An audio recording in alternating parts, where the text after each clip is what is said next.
Quando se trata de retratar as minorias, os cineastas raramente o fazem de maneira precisa. Os latinos foram insultados, os asiáticos foram ridicularizados,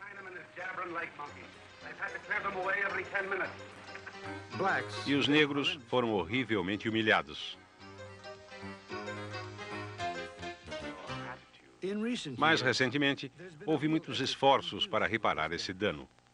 Mas as minorias ainda costumam ser retratadas de maneira pouco realista. If by marrying me she damaged her relationship with either of you, the pain of it would be too much for her. I wouldn't know how to deal with that kind of situation. In any case, I wouldn't even want to try. Estes são os escritórios do Sentinel, um dos mais antigos jornais negros dos Estados Unidos. Durante a época de ouro de Hollywood, o Sentinel era a voz da consciência em uma vastidão de intolerância e discriminação. O jornal fica localizado do outro lado da rua do famoso Hotel Dunbar, onde os grandes músicos negros se apresentavam quando vinham a Los Angeles. O Dunbar também é o local onde os atores negros se hospedavam, quisessem eles ou não, porque os hotéis de Hollywood, a poucos quilômetros daqui, não os aceitavam. Essa intolerância, infelizmente, refletia-se nos filmes da época de ouro de Hollywood. É interessante analisar esses filmes hoje e se perguntar se o cinema simplesmente refletia a opinião pública ou se ele ajudou a moldá-la. Toda minoria na América já foi estereotipada nos filmes em uma época ou em outra. Como é impossível examinar todos os estereótipos em um só episódio, usaremos como exemplo a história dos negros americanos no cinema. De certa maneira, eles partilham sua experiência com todas as minorias americanas.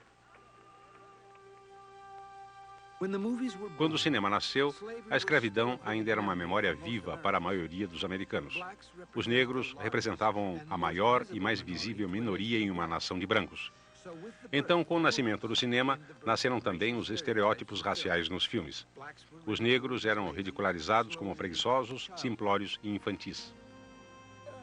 Why do I have to be what you think I am? I mean, who put you in charge? You see, your impression of what I am and what I actually am may be 19 different things. They had a certain image that they wanted blacks to be. They wanted to teach us that we were inferior and we weren't ready to compete. And so they had to develop images. And the sons of the slave masters. Nas mãos da indústria do cinema infantil, A Cabana do Pai Tomás tornou-se um marco do racismo americano.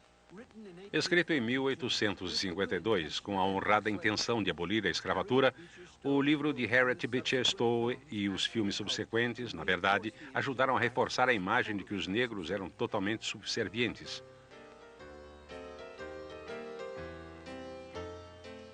Personagens negros eram representados por brancos com maquilagem escura. A atuação exagerada fez com que o estereótipo fosse ainda mais acentuado.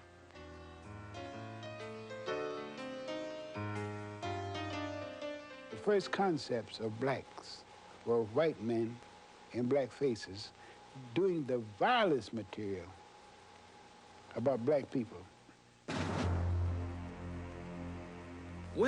Quando do seu lançamento no início de 1915, Nascimento de uma Nação de D.W. Griffith recebeu críticas arrebatadoras. Os filmes, escreveu um crítico, finalmente atingiram a maioridade. O racismo americano também. Griffith nascera no Sul e encheu seu filme com uma visão muito distorcida da vida após a Guerra Civil. Os sulistas brancos eram as vítimas dos recém-libertados escravos. Alguns poucos atores negros foram contratados como extras, mas, em sua maioria, os brancos continuavam a atuar com o rosto pintado e de maneira não muito convincente.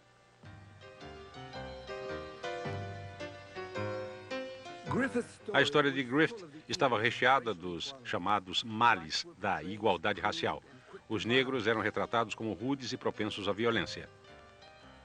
Mas o pior de tudo, eram vistos como os despojadores da pureza da raça branca.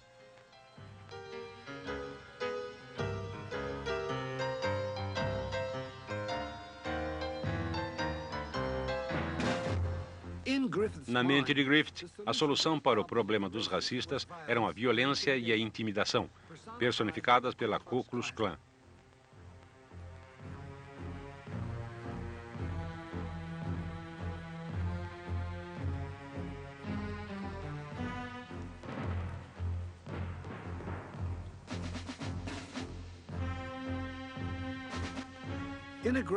Num exemplo enfático do poder dos filmes, a Ku Klux Klan, que na época do lançamento do filme tinha apenas umas poucas centenas de membros, subitamente tornou-se muito popular. Em 5 anos, seu número aumentou para alguns milhares e ganhou publicidade nacional, com sua marcha em Washington no verão de 1920. A quantidade de linchamentos no Sul subiu dramaticamente. Where's my caddy? Snowflake? Snowflake? Yes, Nascimento de uma nação reforçou o estereótipo dos negros até se atingir um estado insuportável das coisas. Mas, como veremos, os anos de humilhação fariam com que as minorias se conscientizassem de seu poder e finalmente mudassem a maneira de como eram tratados e retratados.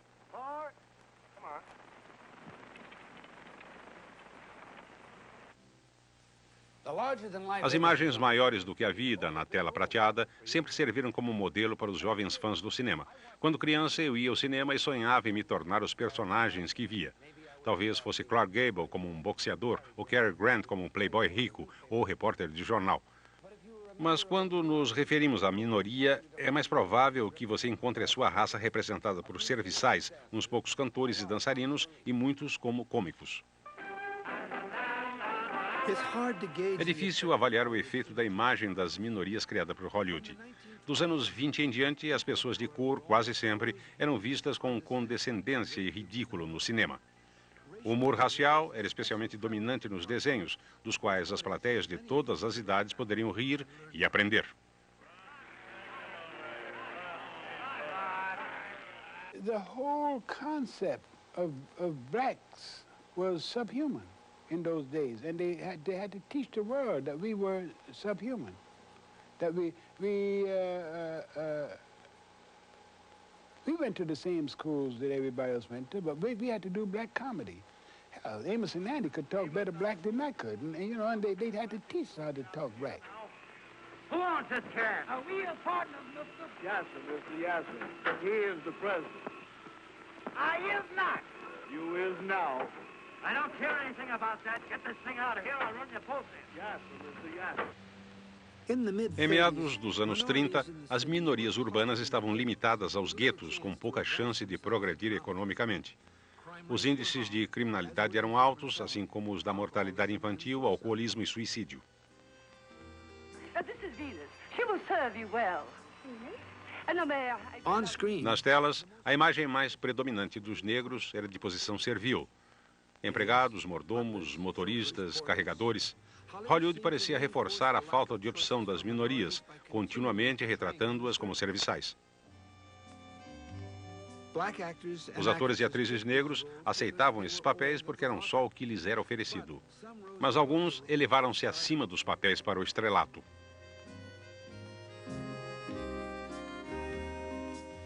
I knew Miss McDaniels very well. And so, about playing maids, she said, I'd rather play a maid for $10,000 a week than be one for $15 a week. There's so much ignorance. Those who criticize us don't know what we went through. Louise Beaver, Hattie McDaniels worked so that I could work today. You see, and so what I have for them is great respect. I can't say she played a maid, but when she was the maid in Imitation of Life, everybody that saw it was crying about the maid. She brought that talent through. She gave you that person. So yes, she did a lot.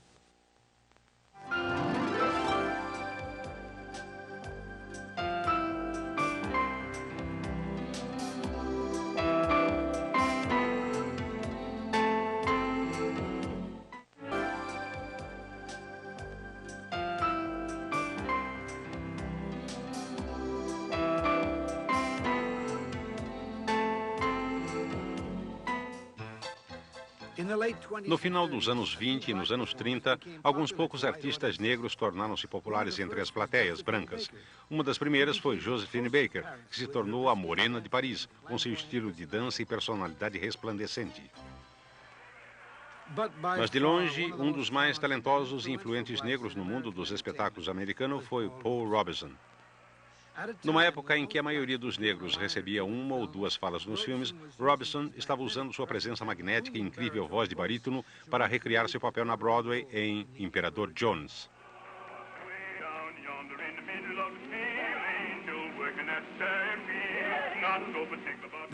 Imperador Jones conta a história de um negro americano que consegue tornar-se o líder de uma pequena e isolada ilha.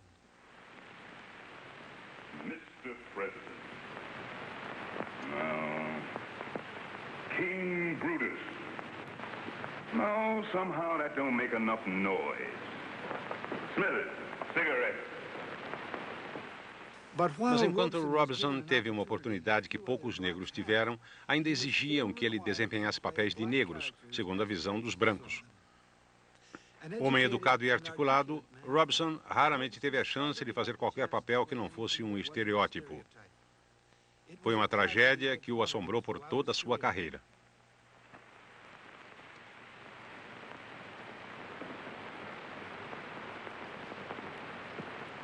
Smithers, you has just had an audience with the Emperor Jones.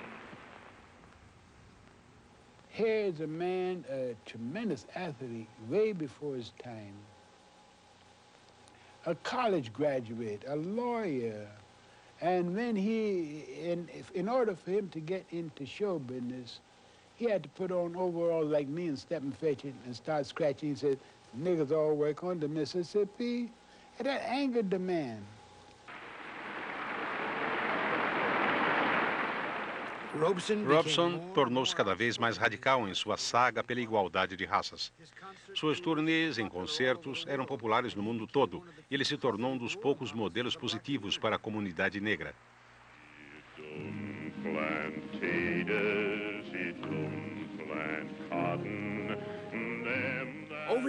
Com o passar dos anos, ele mudou a letra da canção Old Man River, uma música indelevelmente associada a ele depois do filme O Barco das Ilusões, para que, ao invés de uma mera canção de lamento, ela se tornasse uma potente canção de protesto.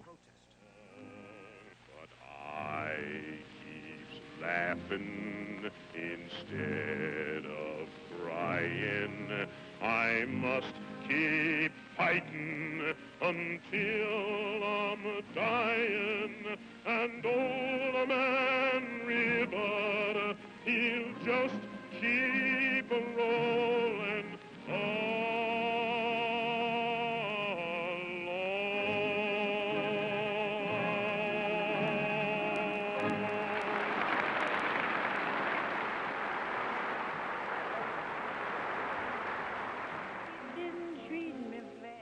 Pouco a pouco, toda uma nova categoria de artistas surgiu para nos distrair nos filmes, enquanto os cantores e músicos negros tornavam-se populares.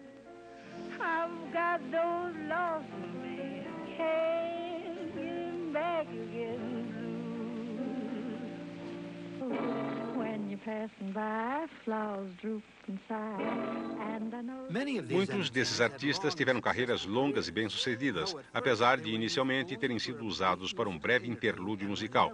Nunca era permitido a eles misturar-se com os membros brancos do elenco.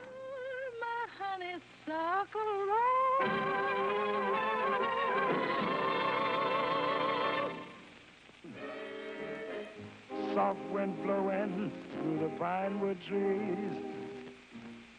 The folks down there live a life of ease.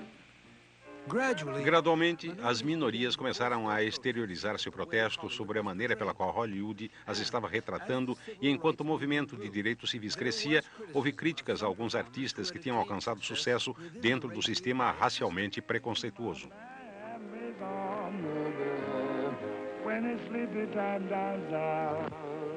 They called Louis a Tom, but Uncle Tom. But if Louis had said the things that I'm saying to you, to any white person in his day, they would have hung him on a tree and nobody would have said anything about it. And so in order to exist, There were lines he had to exist within, which did not make him an Uncle Tom at all. It made him realize that self-preservation is the first law of nature. Enquanto os comportamentos mudavam, houve confusão em relação à maneira como as minorias eram retratadas.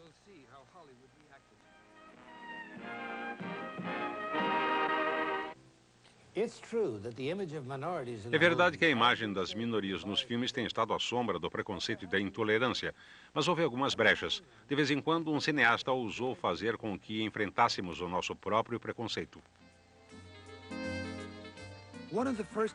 Uma das primeiras tentativas de oferecer alguma introvisão dentro do racismo foi essa comédia. Surpreendentemente, permitiu-se que um homem realmente negro atuasse nas telas, apesar dele ali ser objeto de menosprezo e de intolerância.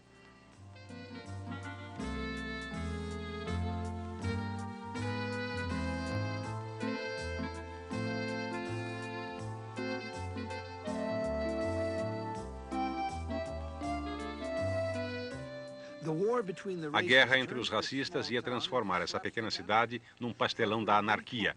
Mas por um breve momento, o cinema parecia estar dizendo: e se a mesa virasse mesmo?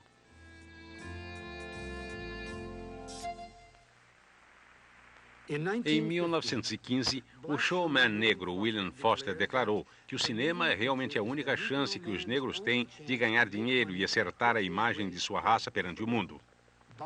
Em meados dos anos 30, uma indústria cinematográfica completamente separada havia nascido, produzindo filmes especificamente para as plateias negras. You ain't got no scruples against eating, has you? No, not yet. Make me know it then. Come on, let's go. Okay, Dusty. Maybe we can get a job. A job? What you trying to do? Spoil my appetite? O velho mercado de filmes negros foi bombardeado por defensores dos direitos civis. Eles disseram que muitos dos filmes continham os mesmos personagens dos estereótipos sutilmente racistas que os cineastas brancos usaram durante muito tempo. Come on, Dusty. Let's go. The Lord helps those who help themselves.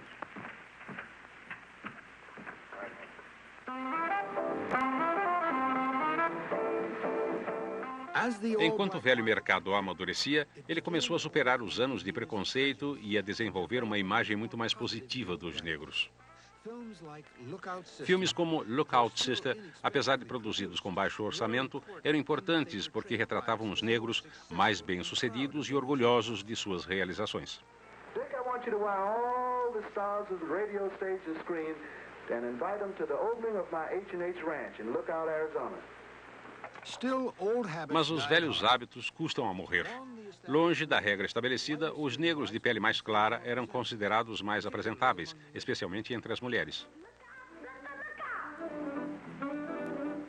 A ideia de que quanto mais claro, melhor, era um sinal de que os valores dos brancos ainda lançavam uma sombra sobre o mundo dos filmes negros. No final dos anos 40 e início dos anos 50, Hollywood começou a acordar para a questão racial. O resultado foi um estranho período de santos das minorias. Os personagens, historicamente, suportavam as mais violentas formas de racismo e discriminação. O mais famoso desses chamados santos era Sidney Poitier. Em meados dos anos 60, a saga pela igualdade racial havia se tornado um poderoso movimento. As minorias pararam de pedir direitos iguais e começaram a exigi-los. Hollywood tentou corresponder. Mom, this is John. Dr. Prentice, I'm so pleased to meet you. Adivinhe quem vem para jantar foi um marco no tratamento que Hollywood deu aos racistas. Chamando Katharine Hepburn e Spencer Tracy para serem os pais da garota, o filme tornou-se mais aceitável para a maioria dos americanos. Mas muitos críticos acharam que fazer do negro um médico de sucesso internacional e depois chamar Sidney Poitier para o papel tendia a amortecer a mensagem. Mrs. Drayton, I'm medically qualified, so I hope you wouldn't think it presumptuous if I say you ought to sit down before you fall down, I mean. He thinks you're going to faint because he's a Negro. I loved it. But the reason some people thought it was phony or they hated it is because Spencer finally came around.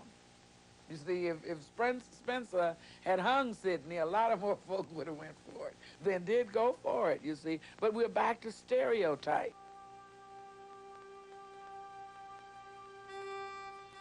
Hoje, a maior parte das minorias está lutando por tratamento justo e igual. There is space for a lot more work to be done, not only by blacks, by Hispanics and Irish and English and Spanish, and you see, the world is made up of all of us, and so if we're going to have movies that are about us, all of us, I don't mean just my race or yours, we're going to have some of everything. Like I told you, I may say something that may be offensive, but it'll be education to those who hear it. God never made a white man. He never made a black man. We got too many white men and black men. He never made black children. He made children. He made man, and all I want to be is a man. Reflecting the godly qualities of manhood and helping to see the best in you. Reflecting your godly qualities, and then something. And the motion picture and the theater industry has a potential of teaching the world. We can make the change. Em anos recentes, os atores das minorias têm recebido uma maior quantidade de papéis nos filmes em Hollywood, mas era preciso mais do que uma visão mais aberta para se pôr um fim no racismo. Parte da solução virá quando começarmos a tirar as nossas vendas e percebermos que rebaixar qualquer pessoa de nosso grupo é rebaixar a nós todos. Enquanto cresce a nossa conscientização, talvez algum dia o único lugar em que encontraremos filmes com intolerância e estereótipos será nas crônicas de Hollywood. Jack Cooper.